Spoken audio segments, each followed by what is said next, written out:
El Evangelio cambia. El Evangelio Cambia cambia. realidades. Cambia El circunstancias. Evangelio cambia. Cambia las vidas. Para bien. Y para siempre. Para siempre. El Evangelio cambia la tristeza. y la convierte en gozo. Cambia las familias. comunidades. Está cambiando nuestra El nación. Evangelio Está cambia. cambiando nuestra nación. La mayor experiencia del cambio para nuestra Venezuela. El cambio para nuestra Venezuela. El Evangelio cambia.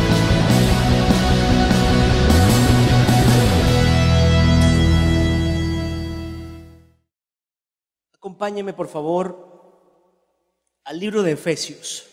No he podido salir de Efesios.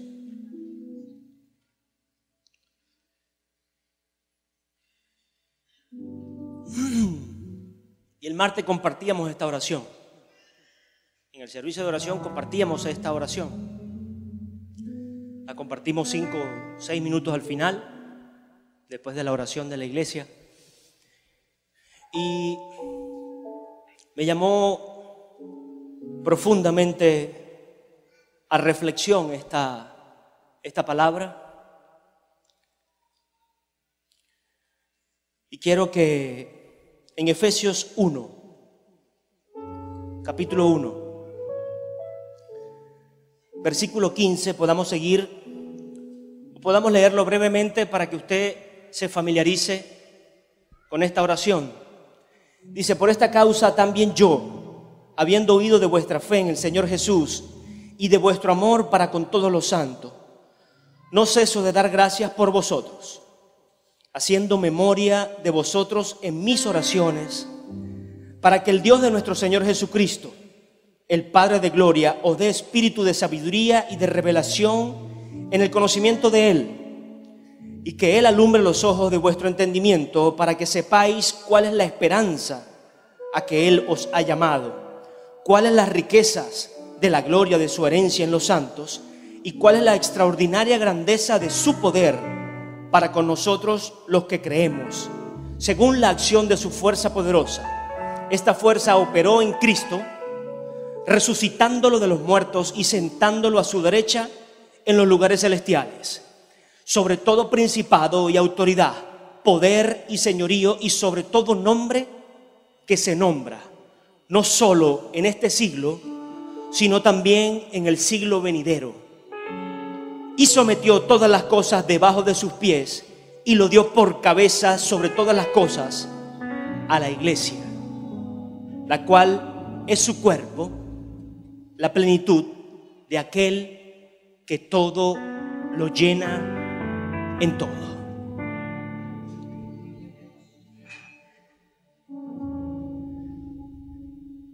Es una oración, y el título de este mensaje es el poder de nuestra oración. El poder de nuestra oración. Y hablaba, y necesito recalcar que muchas, no sé si encerrar todas nuestras batallas perdidas o no alcanzadas, o nuestras metas no alcanzadas, han sido por falta de oración o por una oración equivocada. Porque no se trata de un método, no se trata de un horario, de un tiempo, no se trata de encajonar en una estructura.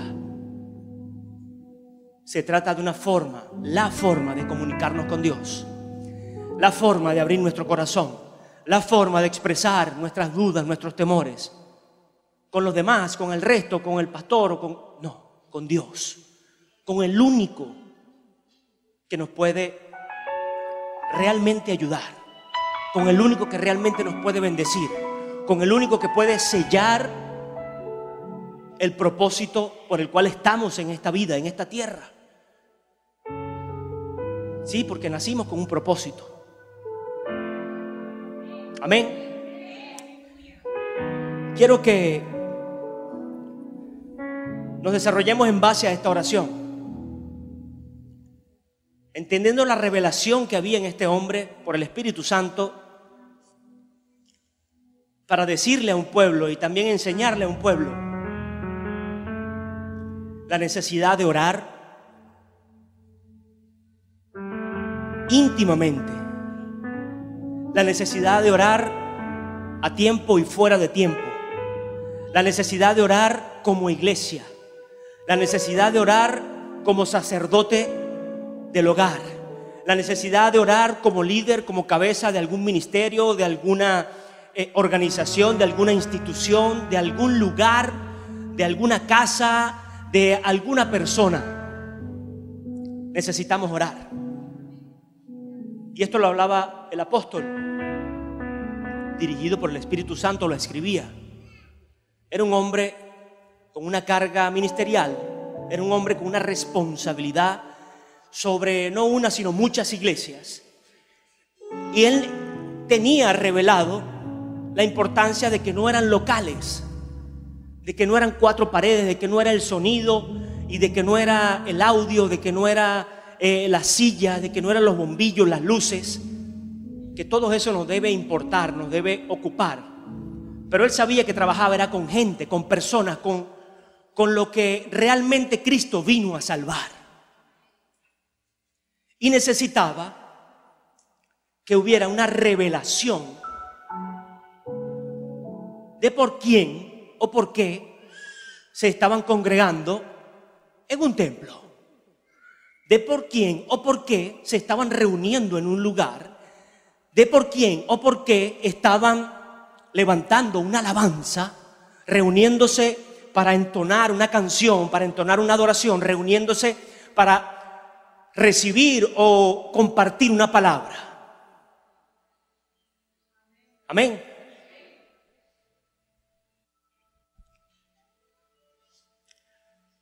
El Señor me llevó a Isaías 64:4. Búsquelo allí rápidamente o márquelo, escríbalo y después lo busque en su casa. Yo lo voy a leer rápidamente. Nunca nadie oyó. El profeta Isaías hablando por medio del Espíritu Santo. Recuerda que toda la palabra, lo dice la Biblia, es inspirada por Dios. Amén. Nunca nadie oyó. Nunca oídos percibieron, ni ojo vio un Dios fuera de ti que hiciera algo por aquel que en Él espera. Oh, mi Jesús, esta iglesia espera en Dios.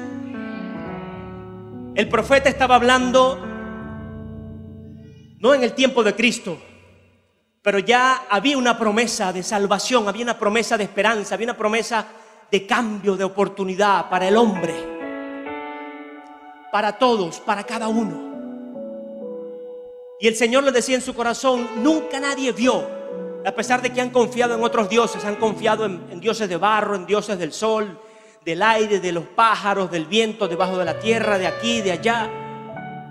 Pero nunca nadie oyó a un Dios en el cual pudiera esperar confiadamente. Ni ojo lo vio que hiciese por él al que en él espera.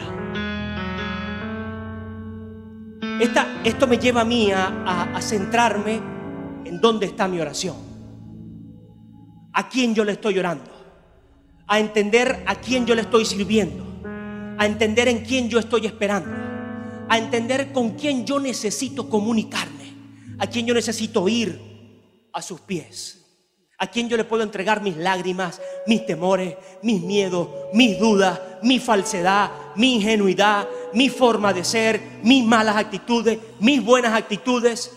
A quién yo le puedo entregar todo. Y estaba hablando en profecía, pero usted y yo, ¿cómo no lo podemos entender hoy, cuando ese Dios ya no se quedó en una profecía, sino que envió a su Hijo Jesucristo? Lo dejó todo. Dejó su majestad, dejó su grandeza, dejó su poder, dejó su dominio y autoridad para venir aquí a hacerse igual que nosotros, para venir aquí a padecer más que nosotros, porque usted no es pobre hoy porque Él se hizo pobre, porque usted no es maldito hoy porque Él se hizo maldición, porque usted no está enfermo hoy porque Él llevó todas nuestras enfermedades, Porque Él no se quedó sentado allá viendo cómo la humanidad se moría o se destruía unos a otros, o cómo se perdían en la vanidad de adorar dioses, cuando ningún Dios le respondía, cuando ningún Dios llenaba el corazón, cuando ningún Dios los libertaba de la muerte, cuando ningún Dios los libertaba de la opresión del ejército. Ningún Dios confundía a los ejércitos para que se matasen unos a otros y ellos quedarse tranquilos, parados, sin pelear, simplemente por la cobertura de Dios. Cuando ningún Dios podía tumbar muros con una canción o con un grito, con una alabanza de su pueblo. Cuanto más hoy, que materializó, que hizo real, que hizo vida ese amor. Como el mayor ejemplo.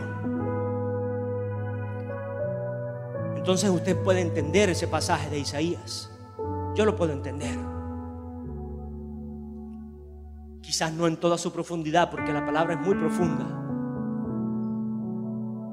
Pero sé por dónde voy ahora. Sé a quién le sirvo. Sé quién me llamó. Sé quién me escogió. Y lo hablamos el domingo pasado.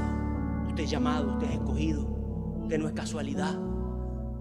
Usted no es algo superfluo de la unión de dos átomos porque así es. No. Destinado, predestinado por Dios.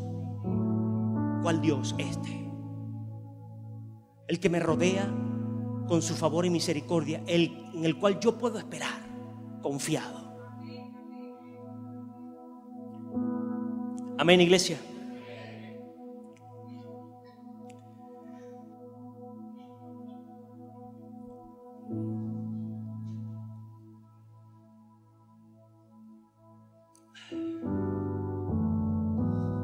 Oh, mi Jesús. Ahora sí vuelva a Efesios.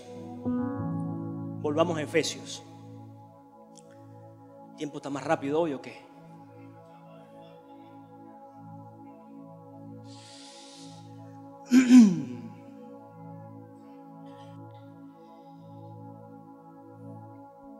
Cuando yo entiendo mi posición, cuando entiendo los retos que tengo, cuando entiendo la responsabilidad que tengo y asumo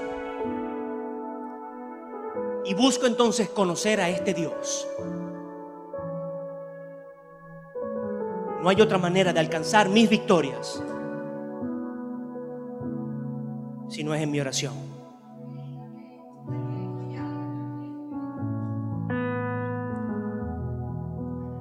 Miren, mis hijos, en nuestra oración usted no le va a poner caras a nadie. En su oración usted no le va a poner una máscara a nadie. Usted y yo. En nuestra oración, usted y yo. No podemos irnos por los caminos verdes y decir, bueno, pero sí, o pararnos firmes porque nos están viendo. Porque Dios nos conoce. Y en nuestra oración es donde nos podemos realmente abrir de corazón.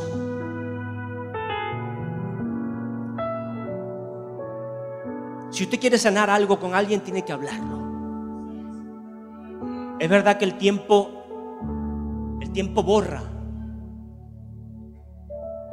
El tiempo permite que pasen situaciones. Pero el tiempo no la sana. El tiempo no la sana. La sana es una disposición de perdonar o de pedir perdón. Hay tiempo, puede ser, para esperar que la ira se aplaque, que el enojo se vaya, que la mezcolanza, la trifulca mengüe. Pero usted tiene que hablar. Porque si no, el tiempo deja eso allí tapadito, pero nunca se restaura la relación, nunca se restaura el propósito y por ende la victoria que Cristo compró no se alcanza. ¿Y por qué? Porque yo en mi oración no abrí mi corazón a Dios a decirle, sí, Señor, yo he sido orgulloso. Sí, Señor, yo he sido mentiroso. Sí, Señor, yo he vituperado, yo he hablado. Sí, Señor, a mí me dolió tal cosa. Sí, Señor, a mí me hizo daño esto. Sí, Señor, a mí me hace daño esto. Sí, Señor, yo estoy hundido en este pecado. Sí, Señor, yo este pasado me lo recuerdo todos los días. Sí, Señor, yo corro esta tentación. En vez de huir, corro hacia ella todos los días. En nuestra oración vamos a ser sinceros. Y al ser sinceros con Dios, Dios va a decir: este hombre está preparado. Este hombre está preparado para pasar por el fuego ahora.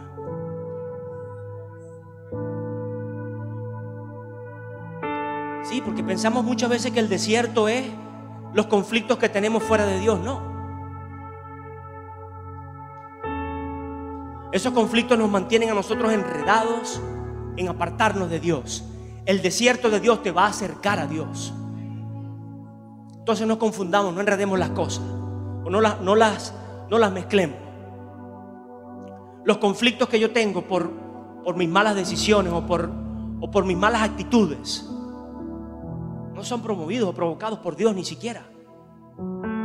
Son consecuencia de una mala siembra. Ahora, el desierto que Dios permite en medio de esa búsqueda es para probarnos en el fuego y para salir aprobados. Aprobados. Al que persevera, como hablábamos el domingo pasado, al que persevera.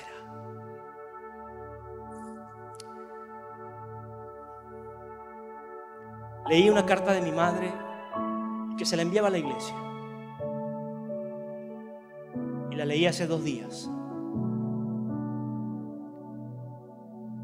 No recuerdo haberla leído antes y estaba entre mis cosas o estaba guardada en el closet, estaba allí oculta. Y decía: amada iglesia, amados hijos, amada familia, yo estoy bien. Me encuentro en una prueba.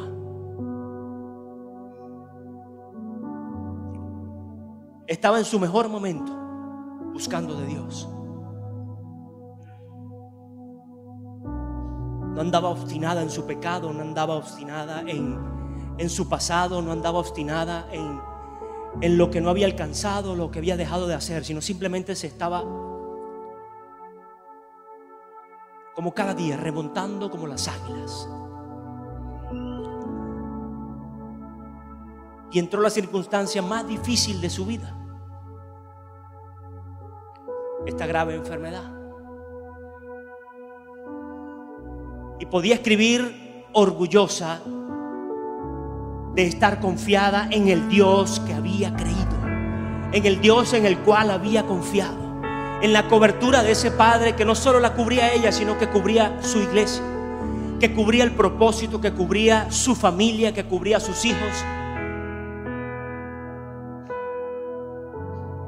Y le podía decir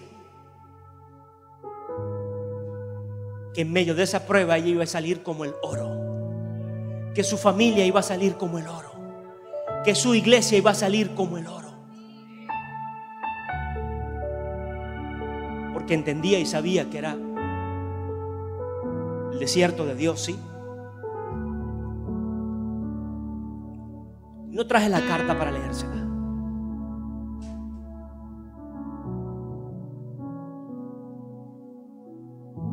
porque no me quiero mover en sentimentalismo, ni quiero que usted se mueva en sentimentalismo. Es necesario tener sentimientos. Usted tiene alma. Si usted no tiene sentimientos es porque su alma está muerta. Entonces su alma está vacía. Hay que tener sentimientos, pero no nos podemos mover por sentimentalismo. No podemos esperar lágrimas de nosotros por sentimentalismo.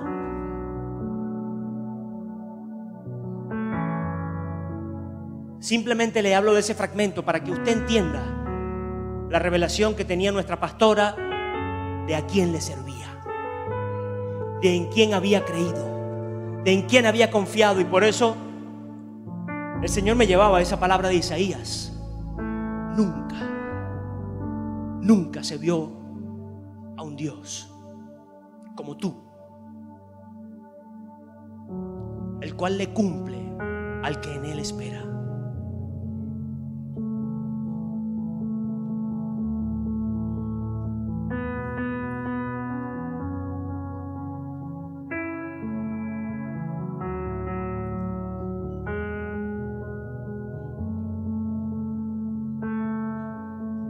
Y el apóstol Pablo hablaba a la iglesia de Efesios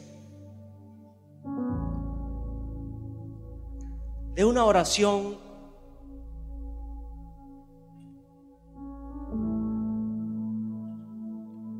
de entendimiento,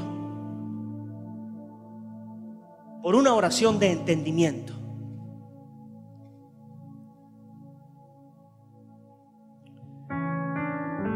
De discernir o de entender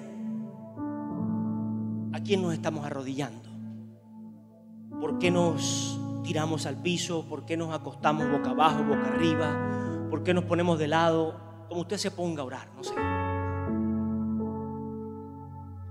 De entendimiento por quién nos congregamos, por quién nos reunimos, por quién existimos.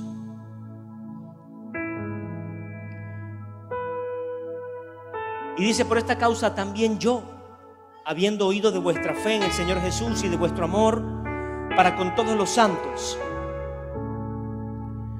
no ceso de dar gracias por vosotros. ¿Usted cree que el apóstol Pablo andaba por toda la ciudad? Doy gracias por la iglesia de Efesios, doy gracias por la iglesia de Efesios. ¿Usted cree que andaba así? ¿Usted cree que no se arrodillaba delante de Dios? Señor, gracias por tu iglesia. Señor, gracias por tus hijos. Señor, gracias por los gentiles que se han acercado. Gracias por las verdades que han sido manifiestas. Gracias por la religión que ha salido del corazón de las personas. Gracias por la religión que ha salido de matar a la gente, de matar el alma y el espíritu de las personas. Gracias por tu Hijo Jesucristo que resucitó y nos añade ahora vida, esperanza de vida nueva y vida eterna. ¿Usted cree que no estaba el apóstol dándole gracias a Dios en su oración? Es para que usted entienda, cuando él daba gracias era orando, orando, orando.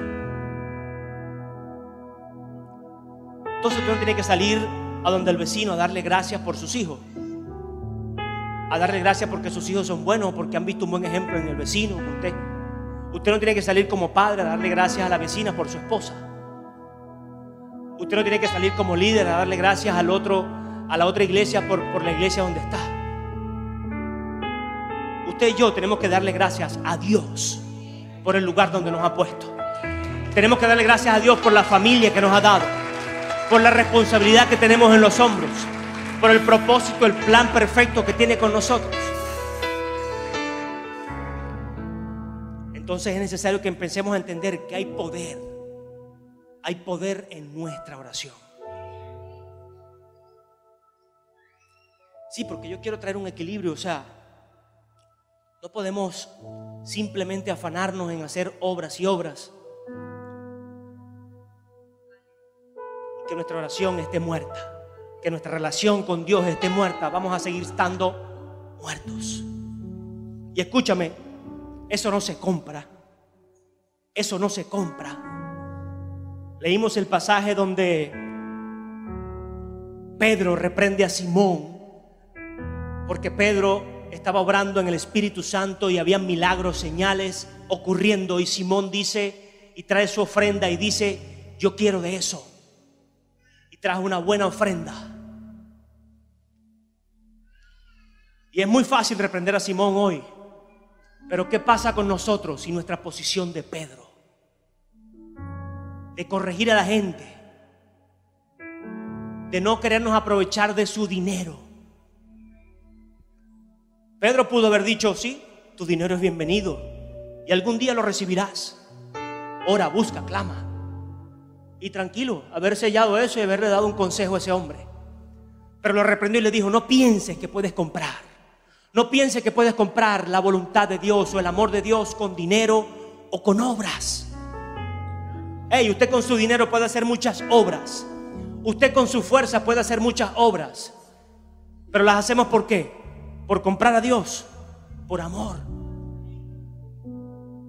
Y yo clamo por esa revelación de la cual habla Pablo, que tengamos esa revelación de que estamos en este lugar es por amor, no por simplemente servir a otro. Y lo hacemos, mis hijos, servimos a otro, Tenemos que amarnos los unos a los otros, es un principio. Pero si no conocemos a Dios, ese amor va a ser desvirtuado. Ese amor por mi hermano, por mi hermana, por el servicio, va a ser marchitado. ¿Por qué? Porque no entendemos a quién servimos. Mucho menos lo conocemos entonces. ¿Cómo va a perdurar en el tiempo? ¿Cómo podemos ser nosotros perseverantes si no conocemos a Dios en nuestra oración? Y es con nuestra oración.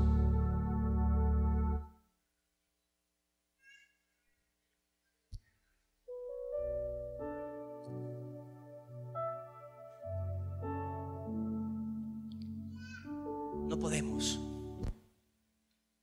tratar de engañar a la gente, de que seguir en una vida de pecado y por la gracia de Dios y no querer cambiar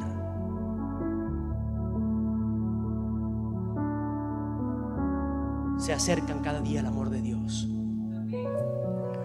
Que porque salgas a evangelizar o porque hagas muchas obras o porque le des sopa al presidente y a toda la comitiva y hasta el último indigente de este país que por tantas dificultades pasa, vamos a comprar el amor o la salvación de Dios. Y nosotros como siervos y como ejemplo tenemos que ser firmes en eso. Tenemos que ser firmes en no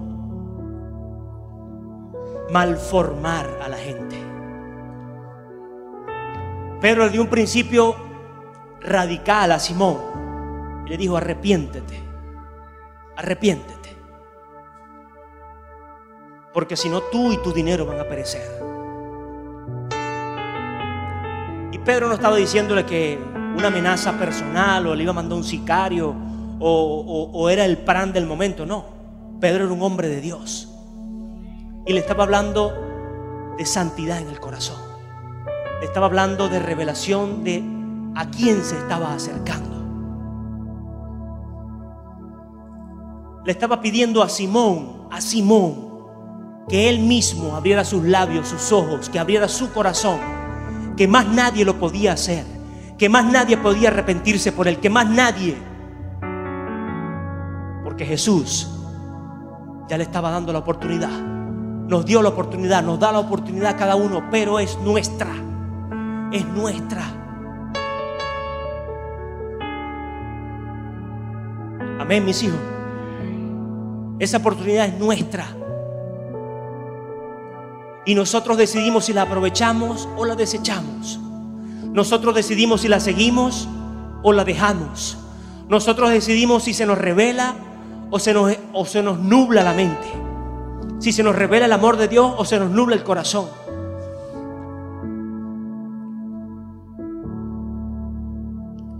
No es con dinero o con obras.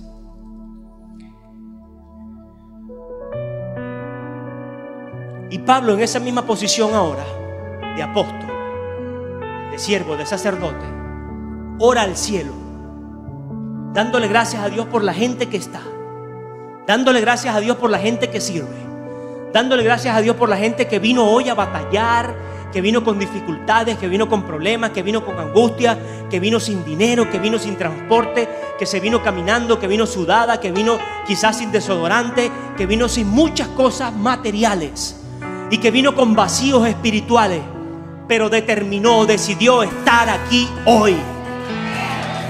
Pablo daba gracias y yo doy gracias por esa gente. Yo doy gracias por esos jóvenes, esos muchachos que de una u otra forma se paran, que de una u otra forma se levantan un sábado, sí, no a servir por obras, sino a servir al Rey de Reyes y al Señor de Señores. Yo doy gracias por una iglesia que se levanta día a día, de una u otra forma, a pagar un precio por un país. Una iglesia que no desmaya, una iglesia que clama, anhela una transformación de su vida, de este lugar y de este país. Porque si la gente es transformada en este país a los pies de Cristo, este país cambia. Desde el presidente hacia abajo cambia. Y yo no sé si cambia físicamente o cambia del corazón, pero de las dos formas puede cambiar.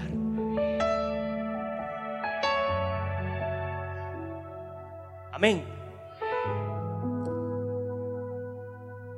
Entonces Pablo aquí, y ahora fíjese por qué la oración nuestra tiene poder.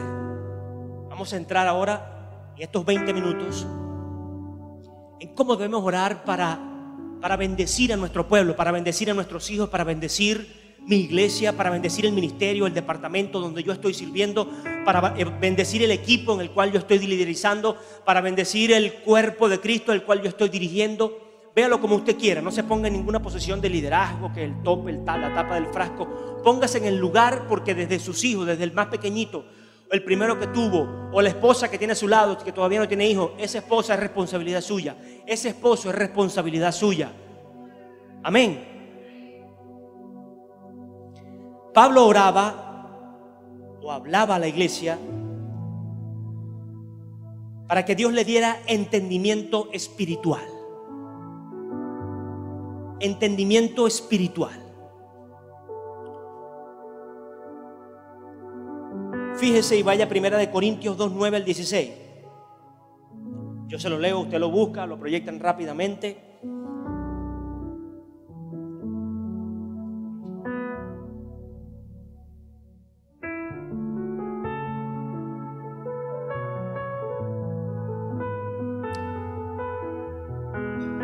Antes bien, como está escrito, cosas que ojo no vio, ni oído yo, ni han subido al corazón del hombre,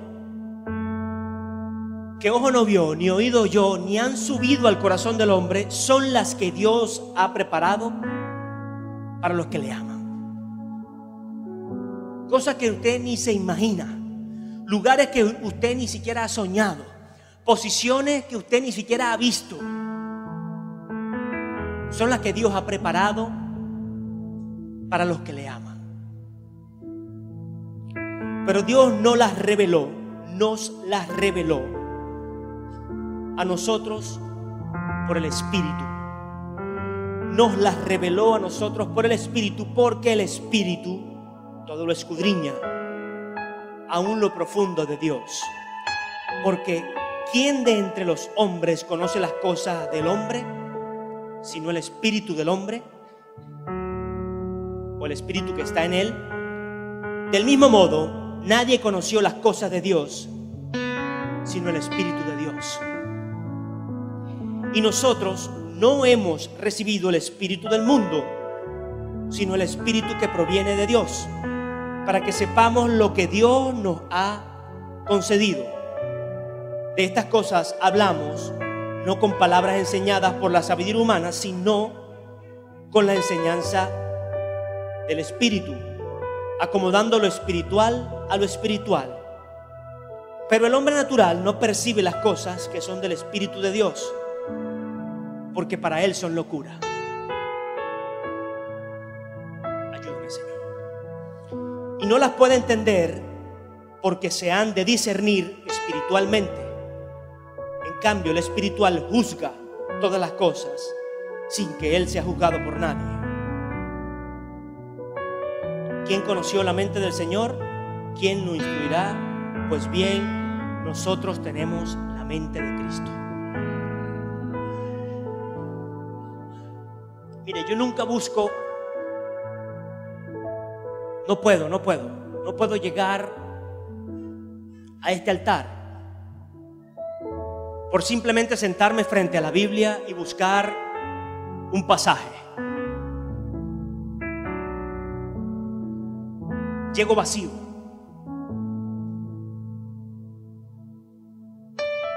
Yo necesito orar, necesito clamar, necesito derramar 5, 10, 15, 20, 1, 2 horas, el tiempo que sea, que yo consiga esa comunión. Y que en medio de mi oración Dios me diga: necesitas esto, esto, la iglesia necesita esto, esto, el pueblo, mis hijos necesitan esto. Para yo poder pararme y buscar su palabra. Para yo poder pararme y buscar la confirmación de Dios. Porque es una confirmación, su palabra nos confirma. Pero mi oración me lleva en el Espíritu a conocer la voluntad de Dios. Y Pablo oraba para que su pueblo, para que el pueblo de Dios fuese o tuviese esa revelación en el Espíritu. Así que mi oración no es cualquier cosa. Mi oración no es el método que yo tengo que salir y esté conversando aquí y me paro. No, ya es la hora de orar y me tiro. No. Tiene que ser una necesidad del corazón. Tiene que ser una necesidad del corazón. Si bien lo hacemos aquí en la iglesia por tiempo, por estructura, porque respetar el tiempo de los demás, respetar también el tiempo nuestro, respetar la familia, respetar el orden de trabajo, respetar los horarios, las leyes físicas, las leyes de la tierra, las leyes del trabajo. Por eso nos organizamos y hacemos una estructura dentro de la iglesia para que seamos una organización sin fines de lucro, con el propósito más grande, que es salvar vidas, con el propósito más grande, que es llevar gente no solo a un camino aquí de poco tiempo, de algunos años o de muchos años, pero aquí en la tierra que son bien limitados, sino a una vida eterna. Ese es el propósito de la iglesia. Entonces puedo entender que hay una estructura dentro de mi iglesia para orar, y donde yo vengo a aprender a orar.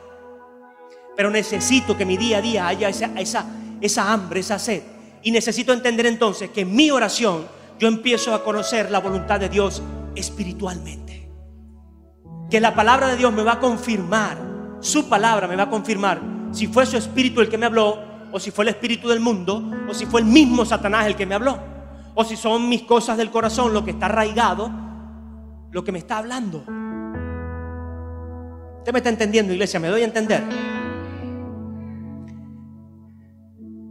Por eso es tan necesario, y se habla de una hora mínimo. ¿Por qué? Porque yo no sé, yo empiezo 5, yo lo he escuchado a mi apóstol también, 5, 10, 15, 20 minutos, y estoy pensando en muchas otras cosas. Estoy pensando en el trabajo que tengo que hacer, en la flojera que me estaba evitando levantarme, en mi hijo que esté gritando, en la olla que se va a quemar. Empiezas a pensar en muchas cosas en esos 10, 20 minutos de oración, y después empiezas a entrar en una presencia. Habrá días que no, habrá días que usted entra de una vez ungido, se levantó con un sueño glorioso y entró en la presencia de Dios. Entonces no es una estructura, es una necesidad y es un momento específico. Pero eso no lo va a conseguir porque yo se lo diga, eso lo va a conseguir es orando. Eso no lo va a conseguir porque yo se lo aconseje, eso lo va a conseguir es orando. Eso no lo va a conseguir porque usted lo sueñe, eso lo va a conseguir es pagando un precio de obediencia y orando. Porque no es un invento de Dios el hablar, el comunicarse. Entonces Pablo clamaba por entendimiento, para que la iglesia entienda a quién se está acercando. Si es a un Dios que no falla, si es a un Dios que vive, si es a un Dios que no está muerto sino vivo, si es a un Dios que es real, si es a un Dios que nunca le falló a su pueblo, si es a un Dios, entonces usted se va a acercar confiadamente. Usted va a necesitar, o va a querer, por lo menos, no es tanto necesitarlo, usted va a querer orar, usted va a querer que ese Dios lo escuche, usted va a querer que ese Dios va a querer presentarle esa necesidad, va a querer presentarle ese vacío, va a querer presentarle esos sueños. Vamos a querer presentarle esos sueños, porque si sabemos que no es un Dios que mata, que destruye, que quiere que tú no sueñes, sino que seas un robot, que estés ahí sentado, parado, de lado, que estés, bueno, sopa, aquí, no, Cristo te ama, pero no entiendo quién me ama a mí, no me entiende a mí, no entiende mi corazón, no quiere levantar mis sueños. Ese es mi Dios, el que quiere cumplir tus sueños, el que quiere llevarte más allá de lo que has alcanzado hoy, el que quiere bendecir tu casa, el que quiere bendecir a tus hijos, el que quiere levantar sus voces, sanar cada voz, el que quiere levantar la adoración, levantar las manos de cada uno de este país que se han caído. Entonces Pablo clamaba. Amén, para Cristo, amén. Pablo clamaba porque se le revelara a esa iglesia, a ese pueblo, a ese cuerpo, a quien le estaban pidiendo.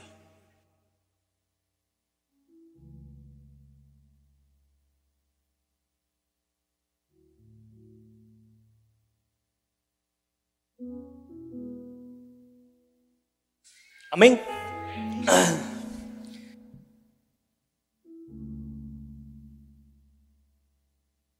Entonces, hoy hice un bosquejo. Tenía tiempo que no hacía un bosquejo.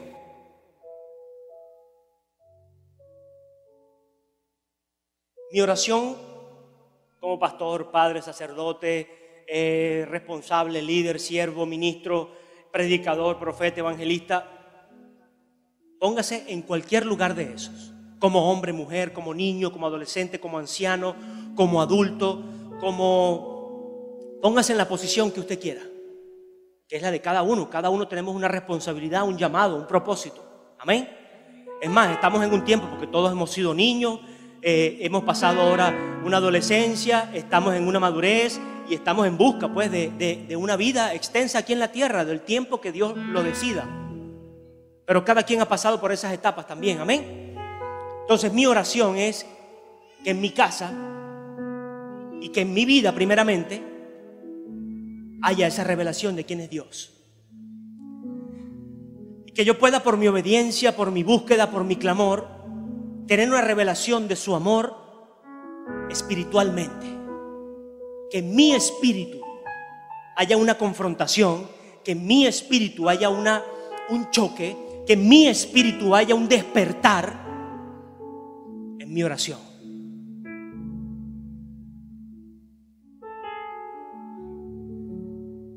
Oraba o clamaba o enseñaba que conocieran la esperanza de su llamamiento. Lea en el 18 del mismo Efesios 1.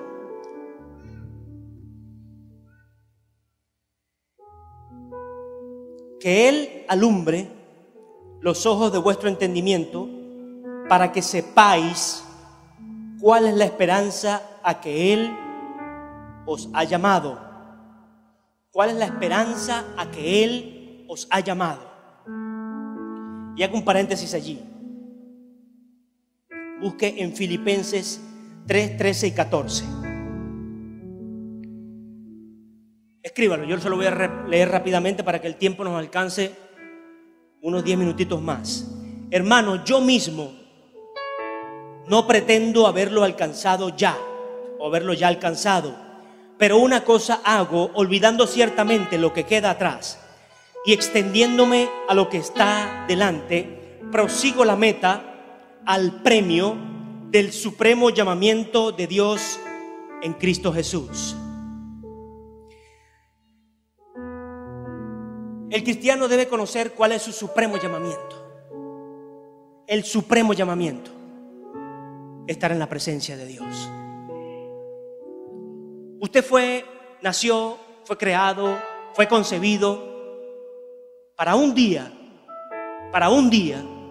no quedarse como un alma en pena, no quedarse como las películas que queda escondido en un cajón o queda escondido en un closet y es un alma en pena y toda esta película de horror. No, usted fue llamado y tiene un supremo llamamiento que es un día estar en la presencia de Dios. Su alma no va a quedar vagando, su espíritu no va a quedar vagando. Usted y yo un día vamos a estar en la presencia de Dios. Y la única oportunidad que tenemos para alcanzar ese supremo llamamiento es esta vida. Es esta vida, no hay otra. Y no confunda las cosas, yo le hablo de esperanza y de vida eterna, pero esta vida es la que vale para alcanzar ese supremo llamamiento.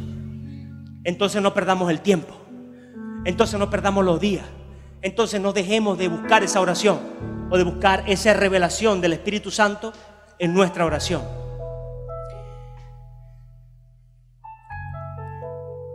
Y dice el supremo llamamiento, y que es en Cristo Jesús. Es en Cristo Jesús.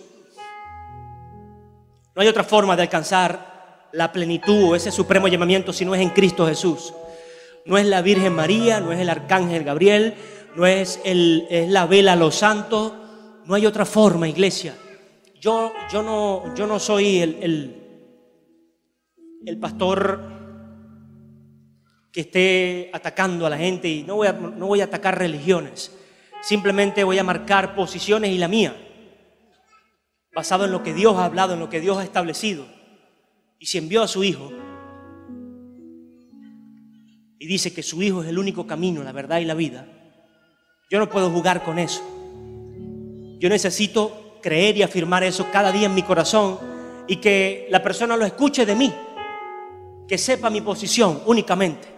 Si otra persona tiene otra posición, se la respetaré y permitiré en mi oración que algún día se le revele. Pero yo estoy orando y hablando de mi posición. Estoy orando por esa persona porque cambie, porque se le revele el entendimiento, pero estoy hablando de mi posición. Y mi posición es que Cristo es el único camino, la verdad y la vida. La posición de esta iglesia, de Jesucristo, es que el único camino de salvación para un país, porque no vamos a salvar el petróleo, vamos a salvar es la gente. La salvación de un país es salvar a la gente, es por Cristo. Sí, hay sistemas económicos, sistemas políticos, sistemas para avanzar materialmente, pero la forma de salvar a la gente, no por esta vida, sino una eternidad, es con Cristo. Entonces, ¿cómo vamos a hacer nosotros? Predicar a Cristo, levantar a Jesús en mi casa, levantar a Jesús en mi corazón, levantar a Jesús en mi iglesia, levantar a Jesús en el ministerio en donde estoy sirviendo, porque es Él el que lo va a traer. Es Él el que va a traer a la gente, no soy yo. En 2 de Timoteo 1:9 sigue hablando de este llamamiento. Entonces el cristiano que no entiende su supremo llamamiento, el cristiano ahora que no entiende, en 2 de Timoteo 1:9 dice: Él nos salvó y llamó con llamamiento santo. Yo creo que hasta aquí llegó hoy en estas tres fracciones. Llamamiento santo, no conforme a nuestras obras. 2 de Timoteo 1:9. Él nos llamó, Él nos salvó y nos llamó con llamamiento santo. No conforme a nuestras obras, no conforme a mi dinero, no conforme a mi escasez, no conforme a lo que había hecho, no conforme a lo que he sembrado, no conforme a todo lo que había destruido, todo lo que había construido, no conforme a mis obras, sino según el propósito suyo, el propósito del cielo, no el mío, el propósito del cielo, el propósito de Dios, y la gracia que nos fue dada en Cristo Jesús antes de los tiempos de los siglos. O sea, antes de todo, antes de existir algo. Se lo hablé el domingo y se lo repito hoy. Fíjese cómo dice: antes de los tiempos de los siglos. O sea, antes de todo, ya Dios tenía un propósito en su vida y manifestó su amor a través de la creación. Manifestó su amor creándolo a usted y a mí. Manifestó su amor creando esta humanidad, esta tierra. Manifestó su amor creando aún las bestias del campo, de los cielos, del mar.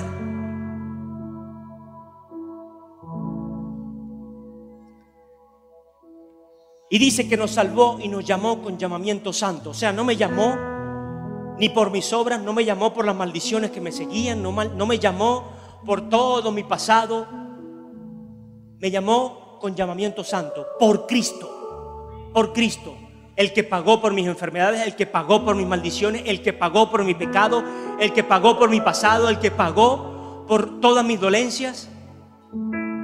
Entonces estoy llamado no a servir a mi pasado, estoy llamado no a servir a mi mente solamente, que piensa en la tentación o en lo que va a venir, en lo que voy a conseguir con esta actitud, en lo que voy a conseguir con esta posición de ovejita mansa, pero mi corazón está turbio, mi corazón es un lobo, porque no quiero cambiar, porque no me conviene, porque entonces no alcanzo lo que quiero, o no consigo lo que espero, o no me van a entender. No. Necesitamos, iglesia, necesitamos entender esa santidad y que en Cristo somos llamados a ser santos, no por capricho.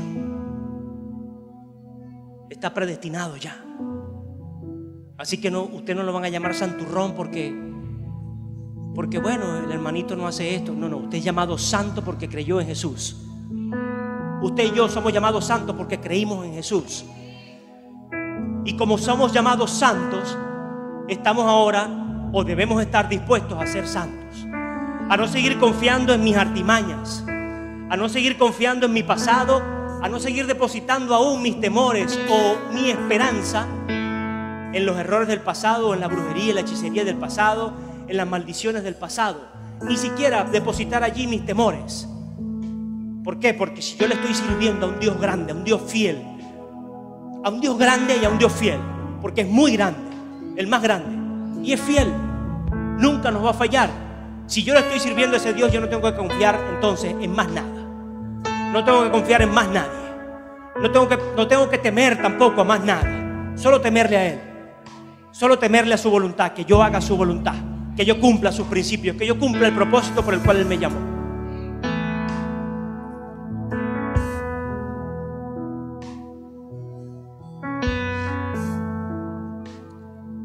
Y en Hebreos 3 del 1 al 6, para seguir entendiendo este llamamiento, un supremo llamamiento, un llamamiento santo. Y en Hebreos 3 del 1 al 6, por tanto, hermanos santos, participantes del llamamiento celestial, considerad al apóstol y sumo sacerdote de nuestra profesión, Cristo Jesús, el cual es fiel a lo que constituyó, como también lo fue Moisés en toda la casa de Dios. Porque de tanta mayor gloria que Moisés es estimado digno Jesucristo está hablando. Porque de tanta mayor gloria que Moisés es estimado cuanto mayor honra que la casa tiene, cuanto mayor honra que la casa tiene el que la hizo. Toda casa es hecha por alguien, pero el que hizo todas las cosas es Dios. Y Moisés, a la verdad, fue fiel en toda la casa de Dios como siervo. Seguimos siendo siervos nosotros. Seguimos siendo siervos. Y Dios honra el servicio. Para testimonio de lo que se iba a decir, dice la palabra. Pero Cristo, marque la posición, para muchos que quieren pensar que Jesucristo es mi hermano únicamente. Es mi hermano y batalló aquí en la tierra igual que yo y llevó sufrimiento igual que yo. Es más, yo estoy llevando más sufrimiento que él hoy. En este país, Venezuela, yo estoy llevando más sufrimiento. No tengo harina pan. ¿Sí? Hay gente que puede pensar así. Y está haciendo una comparación con Moisés, que libertó a un pueblo, libertó al pueblo de Dios, no a cualquier pueblo, al pueblo de Dios. O que fue usado por Dios para libertar a su pueblo. Pero seguía siendo un siervo. Ahora aquí resalta: considerad con mayor gloria que la de Moisés al que constituyó la casa, al que constituyó la iglesia. Entiéndase, seguimos leyendo. Y Moisés, a la verdad, fue fiel en toda la casa de Dios como siervo, para testimonio de lo que se iba a decir. Pero Cristo como hijo sobre su casa. Y esa casa somos nosotros. Amén, iglesia. Este local que tiene tantos años no es la iglesia. Tú y yo somos la iglesia. El que viene a entrar por esa puerta es la iglesia. El que viene subiendo las escaleras aún tarde es la iglesia. El hermanito que no me agrada mucho, que no sonríe, la hermanita que bueno, todavía no se le ha revelado el amor de Cristo y no ha dejado el chisme o no ha dejado de ser, no es tan pudiente o tan pudorosa como soy yo, es la iglesia. El país rebelde, Dios quiere que sea la iglesia. Dios no quiere que la iglesia sea rebelde. Ojo, mucho cuidado, malinterpreta. Dios quiere que Venezuela, el país que está rebelde, la gente que está rebelde, sean parte de la iglesia. Y por eso levanta a sus hijos. Por eso levantó a su único hijo, Jesucristo, como el autor de la casa. Dice cuánto más gloria tiene, porque vemos este local y wow, es un local interesante. Esto lleva una ingeniería, las columnas soportan un peso. ¿Quién calculó todo eso? Tiene más gloria el que lo diseñó, el que lo pensó, el que hizo esto para que no se cayera. Porque usted puede hacer el local, pero si no lo estudia, si la persona que lo hace no lo sabe hacer, esto se nos viene encima. Esto se nos cae y todo lo que usted gastó, todo lo que empastó, todo lo que pintó, todo lo que pegó el piso, todo lo que hizo, todas las luces bonitas, toda la decoración, toda la alabanza que quiere montar en este lugar no sirve porque se cae. Si el que lo fabricó, si el que lo construyó, si el que lo diseñó no lo sabe hacer. Entonces ahora usted cree que Dios no lo supo hacer a usted, que Dios no me supo hacer a mí, cuando Jesús, como el autor de la casa, vino a pagar por ti y por mí, para tener un llamamiento celestial. Ah, mi iglesia.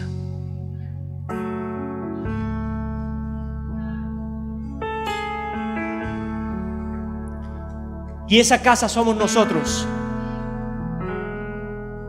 con tal que retengamos firmes hasta el fin la confianza y el gloriarnos en esa esperanza. Usted no tiene que mantener firme una posición política. Si usted ve que hay errores, usted tiene que entender esos errores, asimilarlos y permitir que cambien las cosas. Usted no tiene que mantener siempre firme una posición testaruda, orgullosa, en alguna decisión de su casa, en alguna decisión del ministerio, en alguna decisión del trabajo. Usted puede, es más, usted debe reflexionar, razonar, orar, pedirle revelación a Dios espiritualmente, confirmación por su palabra y permitir que haya un cambio de decisión, de posición, de actitud. Debemos hacerlo. Entonces Dios nos llamó a ser chavistas o a ser opositores.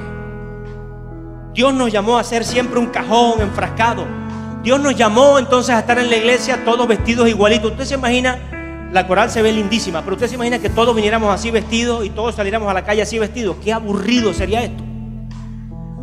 Si todos se rapan o todos se dejan el pelo como otro siervo por allí, con el pelo largo, o aquel o allá, usted se imagina que todos fuéramos así encajonados a la misma forma. Hasta Dios nos dice: no, vale, ustedes son unos aburridos. Yo no creé esto, yo no hice esto. Yo no envié a mi hijo a morir para encajonar a la gente. Pero ahí viene el equilibrio. ¿A qué me llamaste tú, Señor, entonces? Me llamaste a un día estar eternamente contigo en tu presencia. Me llamaste a ser un santo aquí en la tierra. Oh, mi Jesús, me llamaste por santidad, por tu Hijo. No por mis maldiciones, no por mis obras, no por mi riqueza, no por mi pobreza, no por lástima, no por mi ira, no por mi engaño. Me llamaste porque me amas. Me llamaste porque me amas y porque eres un Dios fiel.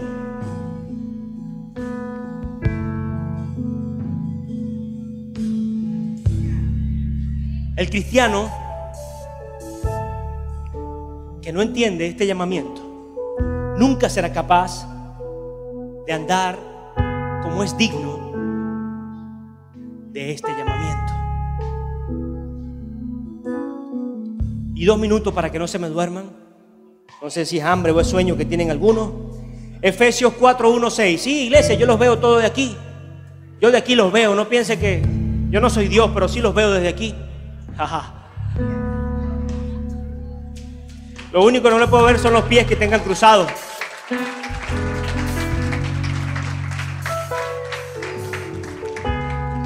Efesios 4:1-6. Se lo leo rápidamente. Yo pues, preso en el Señor, prefiero estar preso en el Señor, que me promete una eternidad de gozo y paz, que estar preso en el mundo, que es algo perecedero, vergonzoso y que lleva a una muerte eterna. Ahí se la dejo. Preso en el Señor, os ruego que andéis como es digno de la vocación con que fuisteis llamados. Y aquí lo dice, no lo deja en el aire. Con toda humildad, con toda humildad, con toda humildad, no sucio, haraposo, harapiento, no, con toda humildad del corazón. Con toda humildad del corazón, no aparentando, no bien vestido pero aparentando, sí. Con toda humildad del corazón y mansedumbre. No contribuya al conflicto. No le eche más leña al fuego. No le meta más mentira a la verdad que esté corriendo. No le meta más mentira al pecado de su hermano. Si falló, levántelo. Si falló, restáurelo. Si falló, ore por él. Si falló, enséñele a hacer las cosas bien. Si falló ese joven, levántelo. Si se queda en la escalera, llámelo con amor, llámelo con justicia, ore por él. Enséñele esta palabra. Tú tienes que pagar un precio, muchacho. Tú tienes que tener sueño, tienes que tener esperanza en tu corazón. ¿Por qué? Porque Cristo ya las compró por mí. Nosotros no estamos peleando por conseguir una victoria, no. Cristo alcanzó todas esas victorias. Cristo alcanzó todas esas victorias. Y si yo entiendo que mi llamamiento ahora celestial ya lo tengo alcanzado en Cristo Jesús, yo tengo que correr atrás de Cristo, porque Él es mi victoria. Amén. Y dice, soportándoos con paciencia los unos a los otros en amor, procurando mantener la unidad del Espíritu en el vínculo de la paz. Un solo cuerpo y un solo espíritu, como fuisteis también llamados en una misma esperanza de vuestra vocación.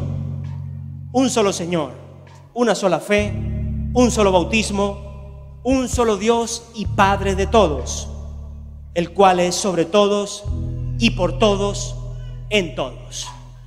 Otra prédica, otra palabra, pero entender que para alcanzar esa actitud o esa posición necesitamos hacer lo que hemos hablado hoy. Entender que esa oración va a tener un efecto de alcanzar esta posición. Yo como padre, como pastor, como siervo, usted como ministro de su casa, de esta iglesia, este país. Puedo entender que hay poder en mi oración. Puedo entender que hay un secreto guardado en mi oración. Puedo entender que hay un poder que se va a hacer manifiesto en mi oración. Puedo entender que hay respuestas, muchísimas respuestas que van a ser contestadas en mi oración, o preguntas que van a ser contestadas en mi oración. Amén, iglesia. Póngase sobre sus pies.